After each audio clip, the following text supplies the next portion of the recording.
നല്ല സ്വാദുള്ള എളുപ്പത്തിൽ ഉണ്ടാക്കാൻ പറ്റുന്ന കപ്പ ഉപ്മാവ് കണ്ടാലോ.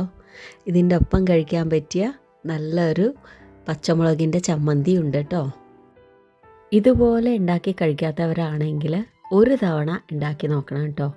ഉറപ്പായിട്ട് നിങ്ങൾക്ക് ഇഷ്ടാവും. ട്രൈ ചെയ്ത് നോക്കൂ. ഞങ്ങളുടെ നാട്ടിൽ ഇതിനെ കപ്പാന്നാട്ടോ പറയണത്. മരച്ചീനി, കൊള്ളി, അങ്ങനെ ഓരോ സ്ഥലങ്ങളിലും ഓരോ പേരുകളിലായിട്ടാണ് അറിയപ്പെടുന്നത്.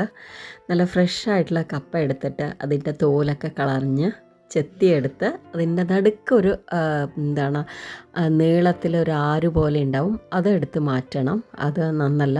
അതിന് ശേഷം വെള്ളത്തിലിട്ടിട്ട് കുറേ പ്രാവശ്യം കഴുകിയെടുക്കണം. എന്തിനാണെന്ന് വെച്ച് കഴിഞ്ഞാൽ അതിൻ്റെ സ്റ്റാർച്ച് കളയാനായിട്ടാണ് കേട്ടോ. കുക്കറിലാണ് കപ്പ വേവിച്ചെടുക്കാൻ പോണത്. അതുകൊണ്ട് കഷ്ണങ്ങൾ കുക്കറിൽ ഇട്ട് കൊടുത്തിട്ട് അതിന് മുകളിലായിട്ട് വെള്ളം ഒഴിച്ചു കൊടുത്തിട്ടുണ്ട്. 1 ടീസ്പൂൺ മഞ്ഞൾപ്പൊടി, കുറച്ച് ഉപ്പും കൂടെ ഇട്ട് കൊടുത്തിട്ട് ഒന്ന് മിക്സ് ചെയ്ത ശേഷം അടച്ച് വെച്ചിട്ട് നന്നായിട്ടൊന്ന് വേവിച്ചെടുക്കുക. ഉപ്മാവ് പോലെയാണ് നമ്മൾ ചെയ്യണമെന്നുണ്ടെങ്കിലും ഇത് നല്ല കുഴഞ്ഞ പരുവത്തിലാവണം ഉണ്ടാവാനായിട്ട്. കപ്പ വേവണ നേരം കൊണ്ട് നമുക്ക് കുറച്ച് കാര്യങ്ങൾ ശരിയാക്കി വെക്കാനുണ്ട്. അപ്പോൾ ഒരു സവാള, 2-3 പച്ചമുളക്, 2 കഷ്ണം ഇഞ്ചി, കുറച്ച് കറിവേപ്പില, ഇതെല്ലാം കൂടെ ഞാൻ ചോപ്പറിൽ ഇട്ട് കൊടുത്തിട്ടുണ്ട്. ഇത് നല്ല പൊടിയായിട്ട് നമുക്ക് ചോപ്പ് ചെയ്ത് കിട്ടുമ്പോഴാണ് ഉപ്മാവിന് നല്ലൊരു ടേസ്റ്റ് കിട്ടുക കേട്ടോ. അപ്പോൾ ഈ ഒരു ചോപ്പർ ഞാൻ ഓൺലൈനിൽ നിന്ന് വാങ്ങിയാണ്. വളരെ നന്നായിട്ടുണ്ട് കേട്ടോ.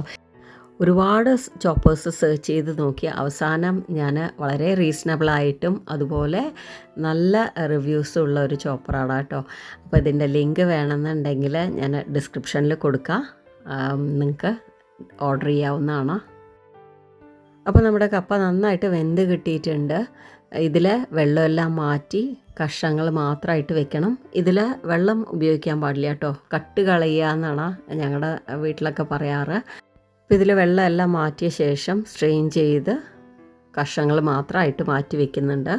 അതിന് ശേഷം ഒരു ചട്ടി വെച്ച് അതിലേക്ക് 2 ടീസ്പൂൺ വെളിച്ചെണ്ണ ഒഴിച്ച് കൊടുക്കുന്നുണ്ട്. 1 ടീസ്പൂൺ കടുക് ഇട്ട് കൊടുക്കുക. അത് നന്നായിട്ട് പൊട്ടി വരുന്ന സമയത്ത് നമ്മൾ നേരത്തെ ചോപ്പ് ചെയ്ത് വെച്ചില്ലേ ആ ഒരു സംഭവങ്ങൾ, ഉള്ളി, പച്ചമുളക്, ഇഞ്ചി, കറിവേപ്പില, ഇതെല്ലാം കൂടി ഇട്ടിട്ട് നന്നായിട്ടൊന്ന് സോട്ട് ചെയ്തെടുക്കണം.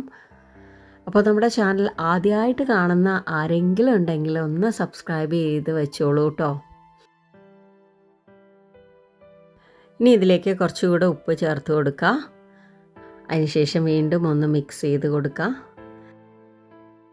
നമ്മുടെ ചാനലിൽ ഇതിനു മുമ്പ് കപ്പ കൊണ്ടുള്ള ചിപ്സ് ഉണ്ടാക്കിയിട്ടുണ്ട് കേട്ടോ. കാണാത്തവർ കണ്ടു നോക്കൂ. വളരെ എളുപ്പത്തിൽ എന്നാൽ നല്ല ടേസ്റ്റി ആയിട്ടുള്ള ചിപ്സ് നമുക്ക് വീട്ടിൽ തന്നെ ഉണ്ടാക്കി കഴിക്കാൻ പറ്റും. ഇനി ഇതിലേക്ക് വേവിച്ച കപ്പ ചേർത്ത് കൊടുക്കാം. ഇതൊന്ന് ചെറുതായിട്ടൊന്ന് മാഷ് ചെയ്ത് കൊടുക്കണം. എന്നാലാണ് നന്നായിട്ട് കൂടി നല്ലൊരു ടെക്സ്ചറിൽ ഉണ്ടാവുക. എല്ലാം നല്ല പേസ്റ്റ് പോലെ ഉടയ്ക്കേണ്ട ആവശ്യമില്ല. കുറച്ച് കടിക്കാൻ കിട്ടുന്ന രീതിക്കും വേണം കേട്ടോ. ഇനി ഇതിലേക്ക് 1/2 കപ്പ് തേങ്ങ ചേർക്കുകയാണ്. ഇതിൽ നമ്മൾ ഉപയോഗിച്ചിരിക്കുന്ന എല്ലാ ഇൻഗ്രീഡിയൻസും ഓരോരുത്തരുടെ ഇഷ്ടത്തിനനുസരിച്ച് ചേർക്കാവുന്നതാണ് കേട്ടോ. ഇപ്പോൾ നമ്മൾ സവാളയ്ക്ക് പകരം ചെറിയുള്ളി ചേർക്കുകയാണെങ്കിൽ ഇനിയും സ്വാദ് ഒന്നും കൂടെ കൂടുകയുള്ളൂ. അപ്പോൾ എല്ലാം കൂടെ നന്നായിട്ടൊന്ന് മിക്സ് ചെയ്ത് കൊടുത്ത ശേഷം സ്റ്റൗ ഓഫ് ചെയ്യാം. ഇനി ഇതിലേക്ക് 1 ടീസ്പൂൺ നാരങ്ങ നീരൂടെ ചേർക്കുകയാണ്. ഇത് ചേർക്കണമെന്ന് നിർബന്ധമില്ല കേട്ടോ, ഓപ്ഷണലാണ്. എനിക്ക് ഇത് ചേർത്ത് കഴിക്കണത് കൊണ്ട് ഇഷ്ടമായത് കൊണ്ട് ഞാൻ ചേർക്കണമെന്നേ ഉള്ളൂ. എൻ്റെ വീട്ടിലുണ്ടാക്കുന്ന സമയത്ത് നാരങ്ങ നീര് ചേർക്കാറില്ല കേട്ടോ. ചേർത്ത് നോക്കിയപ്പോൾ എനിക്ക് ഇഷ്ടമായത് കൊണ്ട് ഞാൻ അങ്ങനെയാണ് ചെയ്യാറ്.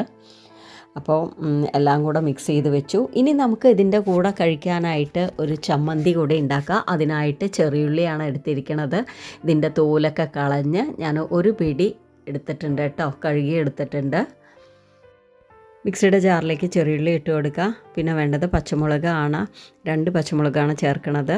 കാന്താരി മുളക് കിട്ടുകയാണെങ്കിൽ അതാണ് ഏറ്റവും നല്ല കോമ്പിനേഷൻ കേട്ടോ ഇതിൻ്റെ കൂടെ. പിന്നെ ഒരു ചെറിയ തുണ്ട് പുളി കൂടെ ചേർക്കുകയാണ്. പിന്നെ ആവശ്യത്തിനുള്ള ഉപ്പും കൂടി ഇട്ടിട്ട് നന്നായിട്ട് അരച്ചെടുക്കുക. ഇതെല്ലാം ഒന്ന് അരഞ്ഞ ശേഷം ഞാൻ ഇതിലേക്ക് 1 ടീസ്പൂൺ വെളിച്ചെണ്ണ കൂടെ ചേർത്ത് അരച്ചിട്ടുണ്ട്. അല്ലെങ്കിൽ നിങ്ങൾക്ക് അവസാനമായിട്ടും ചേർക്കാം കേട്ടോ എണ്ണ.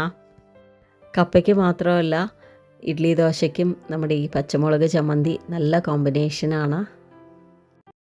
കപ്പ ഉപ്മാവിന് സൈഡ് ഡിഷിൻ്റെ ഒന്നും ആവശ്യമില്ല, അല്ലാതെ തന്നെ വെറുതെ തന്നെ കഴിക്കാം. എന്നാലും ചമ്മന്തി കൂടെ ഉണ്ടെങ്കിൽ ഒന്ന് എക്സ്ട്രാ സ്വാദ് കൂടുമല്ലോ എന്ന് വിചാരിച്ചിട്ടാണ്. അപ്പോൾ ഇതുപോലെ ഉണ്ടാക്കി നോക്കാത്തവർ തീർച്ചയായിട്ടും ഉണ്ടാക്കി നോക്കണം, ഇഷ്ടമാവുമെന്ന് ഉറപ്പുണ്ട്. അപ്പോൾ വീഡിയോ ഇഷ്ടമായിട്ടുണ്ടെങ്കിൽ ലൈക്ക് ചെയ്യുക, ഷെയർ ചെയ്യുക, ഹൈപ്പ് ചെയ്യുക, കമൻറ്റ് ചെയ്യുക. സബ്സ്ക്രൈബ് ചെയ്യാത്തവർ അതുകൂടെ ചെയ്ത് സപ്പോർട്ട് ചെയ്യുക. വേറെ നല്ലൊരു വീഡിയോ ആയിട്ട് കാണാം. Thanks for watching.